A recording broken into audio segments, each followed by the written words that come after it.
नेपाली सेना जिन्दाबाद। नेपाली सेनालाई शक्तिशाली बनाऊ। इन्डियन दलाल मुर्दाबाद। इंडियन सेना कालापानी छोड़। इंडियन सेना कालापानी छोड़। I would like to introduce myself as a writer, editor, and lecturer, and now the activist and campaigner also. Today, I want to say something about the philosophy and philosophical aspect of the universe, philosophical aspect of the human existence.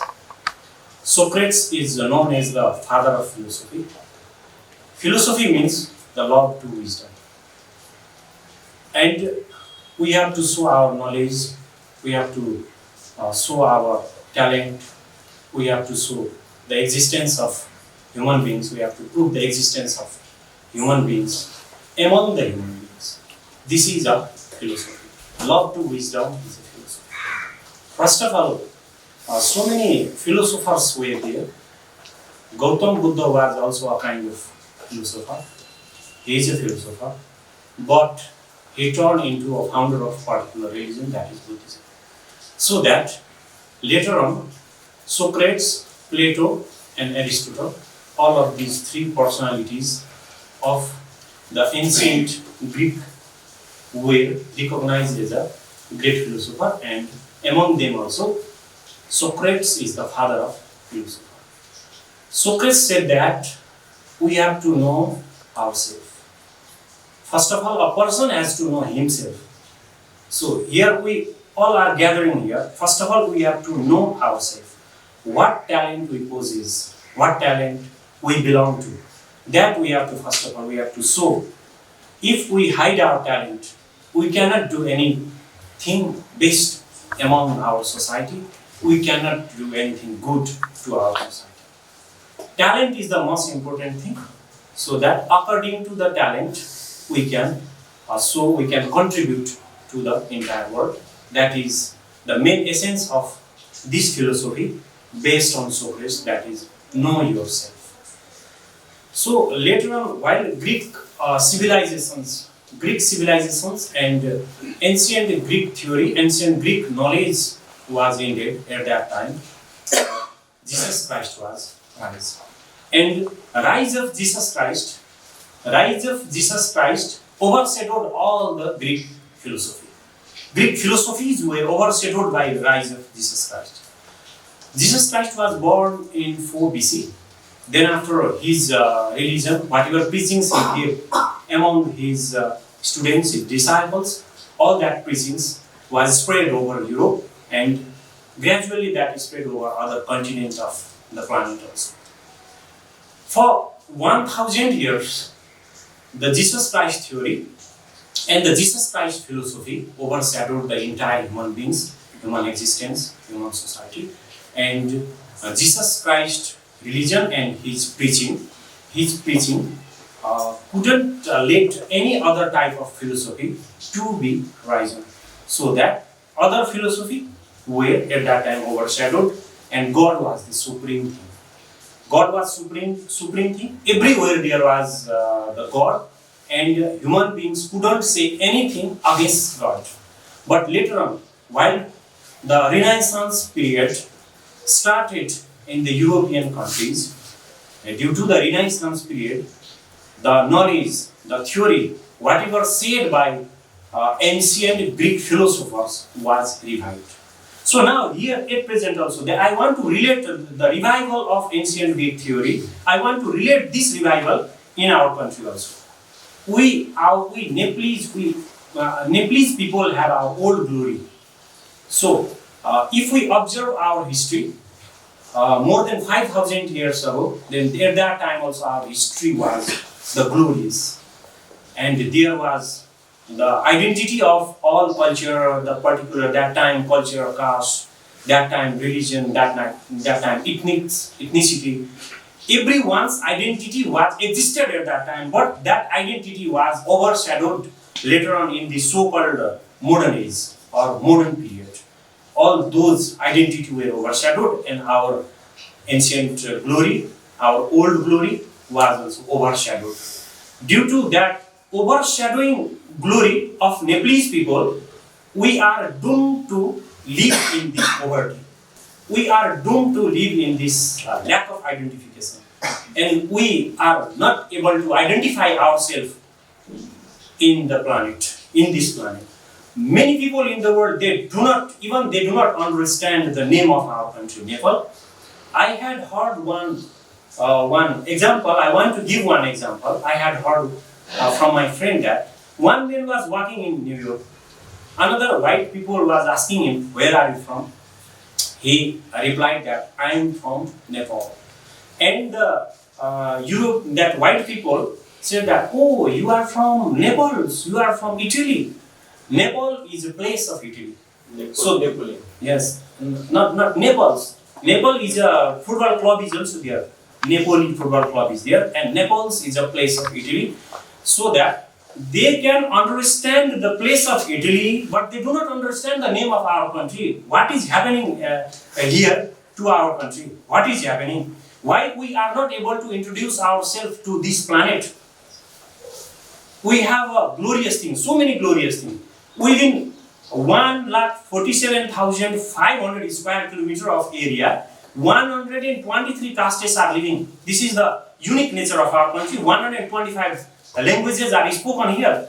And the glorious and the highest land of the world is here. And Gautam Buddha is also born here. So that there are so many glorious things. I can one by one I can say the world record breaking so many things in our country. But there is no identity. Nepalese identity is not there to the world. Why all of these things happening? But in the past time, Chinese traveler also used to visit our country. European also used to visit our country. But at that time they used to know the name of our country. But nowadays they cannot even understand the name of our country. Many African countries, they do not understand the name. European also do not understand. So that our identity is overshadowed by so many aspects. I think among the so many aspects, the political activity is one of them. The political activity, whatever going on in our country for more than 150 years, these type of political activities are responsible to overshadow our identity. So that we have to revive our glory. However, the ancient Greek knowledge was revived during the 12th and 13th century. We also have to revive that glory, and we all youth should have to organize. We have to be organized, and we have to launch campaign all over the country. And this is the most foremost and first and important thing that we can revive our glory.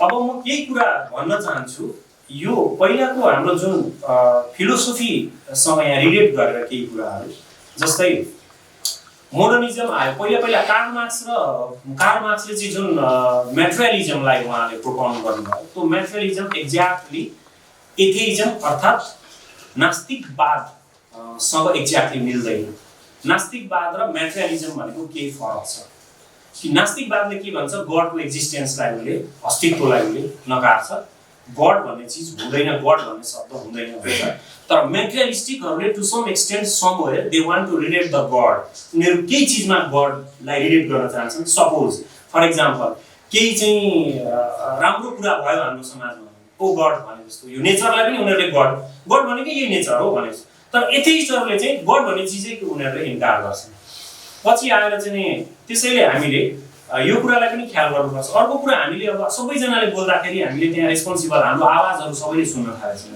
त्यहाँ हामीले responsible भएर बोल्नुपर्छ हामीले जस्तो क्यापिटलिज्म Marxism र socialism अनि spiritualism socialism र Marxism त त्यहाँ रिलेट भइहाल्छ तर स्पिरिचुअलिज्म भनेको अध्यात्मवाद अनि यता मार्क्सिज्म भनेको यो कम्युनिज्म र भौतिकवाद र यो क्यापिटलिज्म यो तीनटालाई हामीले एकै ठाउँ राखेर व्याख्या गर्नु हुँदैन व्याख्या गर्न मिल्दैन किनभने स्पिरिचुअलिज्म भनेको एउटा दर्शन हो अनि भौतिकवाद अर्थात मार्क्सको कम्युनिज्म भनेको पनि एउटा दर्शन हो तर क्यापिटलिज्म भनेको एउटा इकोनोमिक पोलिसी मात्रै हो त्यो दर्शन होइन क्यापिटलिज्मलाई हामीले त्यहाँ सबै लगेर रिलेट गर्न थाल्यौं भने हाम्रो नलेज पर्फेक्ट नभएको देखिन्छ।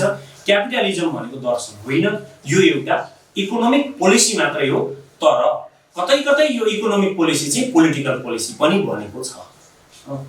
अब यो कम्युनिजम चाहिँ नि हामी कहाँ हाम्रो समाजमा अब कम्युनिजम अहिलेको समाजमा अब थुप्रो भइसक्यो, हामी कहाँ कम्युनिजम लागू हुन सक्दैन। क्यापिटलिजम त आफैले आफ्नो चिहान खन्दैछ भनेर सबैजनाले भनिरहेका छन्। संसारका दार्शनिकहरूले, विद्वानहरूले, अहिलेका विभिन्न व्यक्तित्वहरूले क्यापिटलिजमले आफ्नो चिहान आफैले खन्दैछ। तर we are doom to live in capitalism पनि भइरहेको छौँ, किनभने क्यापिटलिजम आजको भोलि समाप्त पनि हुँदैन, आफ्नो चिहान खन्दैछ, तर त्यो समाप्त पनि हुँदैन। त्यसै कारणले यो हाम्रो सिद्धान्त, हाम्रो जुन सर्व पहिचानवाद भन्ने हाम्रो सिद्धान्त छ, यो सिद्धान्त भनेको हाम्रो देशको 5000 वर्ष अगाडि जुन हाम्रो देशमा स्वतःस्फूर्त, त्यति बेला त कसैले सिद्धान्त प्रतिपादन त थिएन, समाज स्वतःस्फूर्त चलिरहेको थियो। त्यो स्वतःस्फूर्त चलिरहेको समाजमा जे थियो त्यो बीचमा समाप्त गरियो र हामीले त्यसलाई कुरा उठाइरहेका छौँ कि सर्व पहिचानवाद, हरेकको पहिचान हुनुपर्छ। त्यो पहिचान व्यक्तिगत पहिचान र त्यो पहिचान इथनिक पहिचान, सामुदायिक पहिचान, त्यो जस्तो कोही व्यक्तिहरू, म एउटा मेरो जीवनको एउटा इक्जाम्पल म यहाँलाई सुनाउन चाहन्छु कि म कुनै बेला पढाउँदाखेरि एकजना यति कमजोर स्टुडेन्ट मैले पाएको थिएँ। त्यो स्टुडेन्टले दैनिक क्लासमा न होमवर्क राम्ररी गर्न सक्थ्यो, न पढाएको राम्ररी उसले रिप्लाई दिन सक्थ्यो, न पहिल्यै क्वेसन गरेर सधैँ उदोमन्टो लाएर बसिरहेको छ। र कहिले काहीँ हामीले पनि गाली गर्यौँ उसलाई, किन हो यस्तो, कम्प्लेन पनि गरेर एडमिनिस्ट्रेसनमा गयो। तर त्यो मान्छे चाहिँ जो मेरो स्टुडेन्ट थियो उसलाई मैले एक दिन सोधेँ, तिमी किन यति धेरै, तिम्रो बुवाआमाले यति धेरै खर्च गर्नु भएको छ, यसरी किन तिमी पेसिभ भएर बसिरहेको छौ, यसले त हामीलाई पनि नराम्रो, तिम्रो बुवाआमालाई पनि नराम्रो, सबैजनालाई नराम्रो, तिमीले त के एक्टिभ हुनु पर्यो। उसले भन्थ्यो कि मलाई पढ्नको लागि इन्ट्रेस्ट छैन सर, म पढ्ने इन्ट्रेस्ट नै छैन, मलाई जसोतसो म यहाँसम्म भिसारिएर आएँ, अब यहाँभन्दा अगाडि मलाई पढ्ने इन्ट्रेस्ट छैन, हजुरहरूले पढाइराख्नु भएको छ, यसको लागि थ्याङ्क्स। तिमीलाई के गर्ने इन्ट्रेस्ट छ त मैले सोधेँ। मलाई के म्युजिकल इन्स्ट्रुमेन्ट्सहरू प्ले गर्ने इन्ट्रेस्ट छ। उसले त्यसो भन्थ्यो। त्यसो भनेपछि मैले उसको बुबाआमालाई पनि पर्सनल्ली भेटेर भने कि ऊ म्युजिकल इन्स्ट्रुमेन्ट प्ले गर्ने उसलाई इन्ट्रेस्ट छ, उसले त्यहाँ आफ्नो ट्यालेन्ट देखाउन सक्छ।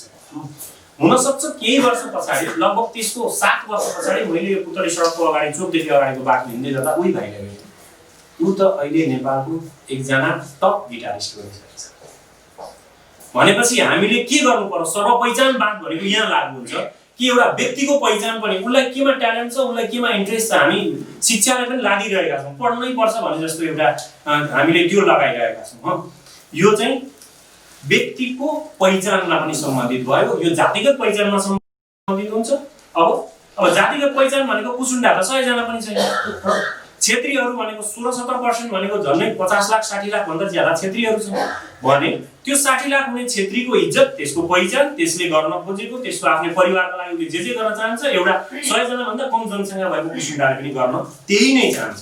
उसको पनि कुरो त्यही हो भने हामीले कुसुन्डाको भाषा लिपि खोइ अहिलेसम्म अब 2 जना मान्छे मात्रै छन् रे कुसुन्डा बोल्ने तनाउमा, तिनीहरूलाई हामीले टक्का लैले नि ल्याएर तिनीहरूको भाषा लिपि के छ, उनीहरूको भाषा के छ, हामीले त्यो चाहिँ रेकर्ड गर्नुपर्ने होइन। यो सरकारले त्यो भाषा लोप भयो भने हाम्रो देशको एउटा पहिचान गुम्यो। यो जगतले हरेक चिजलाई महत्त्व दिएको छ। त्यसैले महत्त्व दिएका चिजहरू, ती सबै महत्त्व दिएका चिजहरूलाई हामीले महत्त्व दिनुपर्छ। जगतले, युनिभर्सले, यो नेचरले, गडले, जेसुकैले भन्नुहोस्, उसले त महत्त्व दियो, तर मान्छेले, यहाँको शासकले महत्त्व दिएन भने त्यो डिसएपियर भएर हराएर जाने रहेछ। त्यसलाई हामी पुनरुत्थान गरेर फेरि हामी उही उसको ओल्ड ग्लोरीमा हामी ल्याउनेछौँ। अब यो भनेको एउटा दार्शनिक कुरासँग रिलेटेड कुरा गरेँ मैले।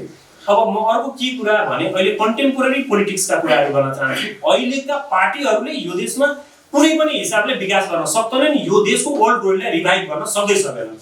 हाम्रो जुन ग्लोरियस पास्ट छ त्यो रिभाइभ हुनेवाला छैन। कांग्रेस र नेकपा अर्थात् कम्युनिस्ट भन्ने जातिबाट त्यो रिभाइभ कहिले पनि हुँदैन। यो ठोक्का गरेर म भन्छु, कुनै पनि हालतमा हुन सक्दैन। किन हुन सक्दैन? हुन सक्दैन मात्रै भन्दा त भएन, किन हुन सक्दैन मैले त्यो जवाफ दिनु पर्यो। कम्युनिस्टहरुबाट त्यो यो जुन हाम्रो ओल्ड ग्लोरी चाहिँ रिभाइभ हुन सक्दैन, किनभने कम्युनिस्ट सधैँ एउटा शत्रु राखेर बस्छ। उनले पहिला राजालाई, मोनार्कीलाई शत्रु बनाए, जनतालाई भने त्यो राजा आउँछ, यो सामन्ती राजालाई हामीले यसरी फाल्नु पर्छ, यही हो हाम्रो शत्रु, हामी गरिब जनताहरूलाई शोषण गर्ने भन। अब त्यो राजा त भयो, 10 वर्ष भयो, अब के छ त यहाँ उसको शत्रु को? अब कांग्रेस पनि भन्न सक्दैन, कांग्रेस भन्नु अलिअलि बिबिचमा। त्यसलाई पनि भन्न सक्दैन। अब उसले एउटा शत्रु राख्नुपर्छ, त्यो शत्रु हो गरिबी। यो देशमा यो कम्युनिस्ट भन्ने जो पार्टी छ, यो पार्टीले सधैँभरि गरिबी राखिरहेको छ। यसले हाम्रो ओल्ड ग्लोरीलाई यसले कहिले पनि ल्याउन सक्दैन। यसले हामी माझ त्यसलाई पहिचानको रूपमा हामी माझ उठाउन सक्दैन। उसले सधैँ गरिबी राख्नेछ। यो उसले पार्टीगत जनताको अगाडि नभने पनि यो उसको हिडन सिद्धान्त हो। उसले जहिले पनि गरिबी राख्ने। गरिबी भएपछि उसले के भन्न सक्छ भने हेर्नुस् त्यहाँ गरिबहरू, ती गरिबलाई हामीले उत्थान गर्नु पर्यो, ऊ बाढी आयो, खोलाका छेउमा मान्छेहरू बसेका छन्, तिनीहरूको लागि हामीले गरौँ भनिरहन पायो नि उसले। यहाँबाट जब गरिबी उन्मूलन हुन्छ तब उसको शत्रु नै सक्यो, उसको राजनीति सक्यो। त्यसै कारणले यो कम्युनिस्ट भन्ने जातिले यो देशमा केही पनि गर्न सक्दैन। कांग्रेस भन्ने पार्टीले त झनै सक्दैन, किनभने जुन बीपीले समाजवाद भनेर भने त्यही बीपीको नाम बजार अहिलेसम्म अगाडि आएको, त्योभन्दा अगाडि यतापट्टि एउटा पनि लायक नेता छैनन्। सारा देशका विकृतिका जडहरू यो देशमा कांग्रेसले 2048-46 सालको परिवर्तन पछाडि उसले विकृतिका जडहरू स्थापना गरेको छ। कांग्रेसले त झनै गर्न सक्दैन। अब नयाँ शक्ति यो देशमा एउटा हाम्रो ओल्ड ग्लोरीलाई रिभाइभ गर्ने, हामी नेपालीहरू जहिले पनि बहादुर थियौँ, बहादुर हौँ, हामी गौरवान्वित छौँ, हाम्रो गौरव थियो। हाम्रो प्राचीन कालमा काठमाडौँमा मात्रै होइन, हामी सबै काठमाडौँ कुरा गरिरहेका छौँ। जुम्लामा गएर हेर्नुहोस्, त्यहाँका खस राजाहरूका त्यहाँका इतिहासहरू, त्यहाँका दरबारहरू खोइ, बाजाङमा भएका बाजाङ्गी राजाका दरबारहरू खोइ संरक्षण गर्न सके, जुम्ली राजाका खोइ, पुरानो राई र लिम्बूहरूको सभ्यतालाई खोइ हामीले संरक्षण गर्न सके। तिनीहरूलाई हामीले नेग्लेक्ट गर्ने। नेपालको जनता को हो? एउटा जाति हो, एउटा भाषा हो, एउटा वर्ण हो। यहाँ त जातीय विभेद ल्याउने, एउटा शत्रु खडा गर्ने। यो कारणले गर्दाखेरि अब ती सबै हाम्रो ओल्ड ग्लोरीलाई हामीले रिभाइभ गर्नको लागि हामीले नयाँ चिज चाहिएको छ। त्यो नयाँ शक्ति भनेको सचेत नेपाली पार्टी हो। सचेत नेपाली पार्टीले यो काम गरेर देखाउँछ। भर्खरै हाम्रो यहाँ भर्खरै केही पोलिसीहरू हाम्रो, यो त सुरुवातको पोलिसी हो, यसमा धेरै कुराहरू रिफर्म हुन सक्छन्। अझ नयाँ कुराहरू, नयाँ मान्छेहरू मेचिटु महाकाली भेट हुन सक्छन्। उहाँहरूले अझ नयाँ बातहरू दिन सक्नुहुन्छ। अब हामी अझै भेला भएका मान्छेहरूले अझ हाम्रो दृष्टिकोणहरू राख्न हामी अझै बाँकी नै छ, किनकि हामी त पार्टीगत रूपमा अहिले परिवर्तन भएकै छैनौँ। त्यसै कारणले यो गर्न धेरै बाँकी छ। हामी गर्छौँ, हामी गरेर देखाउँछौँ भनेर हामी पटक पटक भनिरहेका छौँ। अब यति अन्त्यमा म के भन्न चाहन्छु भने नेपाली युवाहरू जो धरतीका, जगतका, यो प्लानेटका जुनसुकै कुनामा हुनुहुन्छ, तपाईहरू निर्धक्क सचेत नेपालीलाई विश्वास गर्नुहोस्, नेपाल फर्केर आउनुहोस्। तपाईहरूलाई जसरी पनि यो देशमा उहाँहरूलाई अस्तित्वमा रहनको लागि, अस्तित्ववान हुनको लागि उहाँहरूले हामीले के गर्न सक्छौँ, उहाँहरूले के गर्न सक्नुहुन्छ, हामीले गरिदिने होइन। उहाँहरू आउने हो, उहाँहरूले आएर नै त्यो काम गर्ने हो। एक दुईवटा कुरा यहाँ भनौँ। मोडर्निजम भनेर एकचोटि आयो, यो चाहिँ 20औं शताब्दीको टाइममा थियो। मोडर्निजमले ह्युमन राइटको कुरा गर्थ्यो। मोडर्निजम भनेको के हो? क्लासिकल थिङ्सहरूलाई डिस्ट्रोय गरेर केही मोडर्न थिङ्सहरू ल्याउने, त्यसमा ह्युमन राइटको कुराहरू ल्याउने। पोस्ट मोडर्न आयो। पोस्ट मोडर्नले ह्युमन राइट मात्र होइन, child right, women's right, third gender rights, यस्ता प्रकारका राइट्सहरू पोस्ट मोडर्नले चाहिँ वकालत गर्यो। सुपर मोडर्निजम भनिरहेको छौँ हामी। सुपर मोडर्निजम, यो सुपर मोडर्निजम भनेको टेक्नोलोजिकल एडभान्समेन्ट। अब हामी टेक्नोलोजिकल कुरा गर्छौँ। हामी गाउँमा भएका किसानहरूलाई, हामी दूरदराजमा माछा मार्ने माझी दाजुभाइहरूलाई त्यहाँ जो आफ्नो हिसाबले गर्नुभएको छ उहाँहरूले हामी टेक्नोलोजी दिन्छौँ। त्यो टेक्नोलोजीले उहाँहरूले आफ्नो क्षेत्रमा उहाँहरू एकदमै कौशलवान हुन सक्नुहुनेछ। उहाँहरूले आफ्नो कौशल्य देखाउन सक्नुहुन्छ। उहाँलाई टेक्नोलोजीको खाँचो छ नि त। सधैँ एउटा जाल हानेर, खोलामा जाल हानेर कति दिन माछा मार्ने? 10वटा दिनमा 20वटा माछा मारेर उहाँको जीवन चल्छ? उहाँको त चल्छ। छोरो कोही, नाति कोही, पनाति कोही, वर्षौँभरि त्यही एउटा काम गरेर बस्ने। उहाँहरूलाई हामीले टेक्नोलोजी दिन्छौँ। टेक्नोलोजी त्यो एकदमै ग्रासरुट लेभलदेखि हामीले टेक्नोलोजी दिँदै गएपछि हामीले हुम्लाका मान्छेहरूलाई टेक्नोलोजी दिन्छौँ, हामीले ताप्लेजुङका मान्छेहरूलाई टेक्नोलोजी दिन्छौँ, हामी तराईमा बस्ने किसान, खेती किसानी गर्ने मान्छेहरूलाई हामी टेक्नोलोजी दिन्छौँ। त्यो टेक्नोलोजीले उहाँहरूले के गर्नुहुन्छ? आफ्नो क्षेत्रमा आफ्नो कौशल्य, आफ्नो प्रतिभा, आफ्ना योग्यता, आफ्ना क्षमताहरू देखाउनुहुन्छ। हामीले किन कसैको ऋण चाहियो? हामीले किन कसैको अनुदान चाहियो? हाम्रो देशमा के छैन? कुनै एउटा यो प्रकृतिले जे चिज दिनुभएको छ, दिएको छ प्रकृतिले, यहाँनिर जति पनि वरदानहरू दिएका छन् ती वरदानहरूलाई हामीले प्रयोग गर्न सकेको खोइ, उपयोग गर्न सकेको खोइ। जस्तै कतार भन्ने एउटा सानो देश हेर्नुहोस्, अहिले संसारको सबभन्दा ज्यादा जीडीपी भएको देश कतार हो। त्यो देशमा कसरी आजभन्दा 20 वर्ष अगाडि कतारको स्ट्याटस हेर्नुहोस्, अवस्था हेर्नुस् कताको, ऊ कति कमजोर राष्ट्र थियो। उसँग एउटा मात्रै प्रकृतिले दिनुभएको छ वरदान, त्यो हो पेट्रोलियम रिसोर्स। तर पेट्रोलियम एउटा रिसोर्स उसले युज गरेर उस धरतीकै सबैभन्दा धनी देश हुन सक्छ भने हामीसँग माटो छ, हामीसँग वन जङ्गल छ, सम्पदा छ, हामीसँग खनिज छ, हामीसँग युरेनियम छ, हामीसँग के छैन। अब पेट्रोलियम कतारमा भएको पनि छ, अन्वेषण मात्रै नभएको होइन। भने यी सबै चिज हुँदाहुँदै हामीलाई गरिब कसले बनायो, हामीलाई गरिब कसले राखिरहेको छ यहाँ? यिनै राजनीतिक दलहरूले, यी राजनीतिक दलहरूको विरुद्धमा हामीले सशक्त आन्दोलन छेड्नै पर्छ। हाम्रो शक्ति भनेको अहिले राजनीतिक दल नै हो। म यही घोषणा गर्छु, यिनीहरूले नै हामीलाई यति गरिबीको अवस्थामा राख्न बाध्य बनायो। हाम्रा क्षमताहरू यिनीहरूले चिनेन, अथवा यिनीहरूले चिने तर त्यसलाई यिनीहरूले के गर्थे, लुकाइदिए। हाम्रा क्षमताहरूमाथि यिनीहरूले खेलवाड गरे। यी क्षमताहरूलाई हामीले फेरि अब रिभाइभ गर्न जरुरी छ। हामीले ग्रासरुट लेभलका देखिका मान्छेहरूलाई हामीले रिभाइभ गर्नुपर्छ, उहाँहरूलाई टेक्नोलोजी दिनुपर्छ, उहाँहरूलाई नलेज दिनुपर्छ। उहाँहरू आफ्नो क्षेत्रमा आफ्नो कौशल्य जो जहाँ छ त्यसले त्यही क्षेत्रमा कौशल्य प्रदान गरोस्, उसले आफ्नो ट्यालेन्ट देखाओस्, जो जहाँ छ उसले उसै क्षेत्रमा। त्यसो गर्यो भने हामी संसारसँग टक्कर लिन सक्ने एउटा शक्तिशाली, धनी र सम्पन्न राष्ट्र हुन सक्छौँ। यो हुनको लागि हामीसँग अझै विविध पोलिसीहरू, नीतिहरू हामीले ल्याउन जरुरी छ। हामीले ल्याउनुपर्छ, हामी ल्याउने नै छौँ। सम्पूर्ण संसारभरिका नेपाली युवाहरू जहाँ जहाँ बस्नु भएको छ सबैजनालाई मैले फेरि पनि अनुरोध गर्दै आफ्नो कुरा अन्त्य गर्न चाहन्छु। उहाँहरू सबैजना बिस्तारै, उहाँहरूको टाइम होला, कसै 1 वर्षपछि फर्किने होला, कसै के होला, तपाईहरु आफ्नो टाइममा 6 महिना 1 वर्ष, कोही चाहिँ 2-4 दिन 2-3 महिनामा फर्किन लाग्नु भएको छ भने आजै फर्किनुस्। तपाईहरु फर्किनुस्।